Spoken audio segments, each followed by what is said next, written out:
Is realistic choreography always better? Well, not necessarily. It really depends on the medium that you're watching. For instance, in anime, there are tons of examples of over-the-top, flashy sword fighting. That looks super cool and is super engaging. As much as I love realistic swordplay, things like Demon Slayer are a blast to watch. They're so over the top, they're so engaging, and they do things that you could never do in real life, but I love every moment of them. This is because in animation you can add so much more that you can't have in real life. My sword controls water. I move at the speed of sound. I hit you once and the air pressure explodes everywhere. It looks cool. But all of those things that we love in anime don't work that well in Hollywood films. Watching a film with spinning attacks and acrobatics and other things with swords generally kind of makes me sad. A lot of the times it feels clunky and weird and doesn't make sense. There are gaps in the logic, like I'm attacking you here, then I'm exposing myself and I'm not dying because why? But at the same time, this does work in Eastern cinema. Things like Crouching Tiger, Hidden Dragon have over-the-top fight scenes that absolutely do work, and that's because of the way they approach the fights. There are real martial artists choreographing and acting in those fight scenes, so it makes more martial sense in your head. As opposed to a Hollywood actor who has never done any martial arts, it makes much more sense when you have skilled actors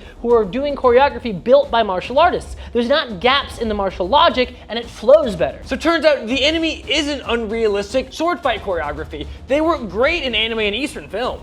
I guess the problem is Hollywood. Hollywood, hire some martial artists!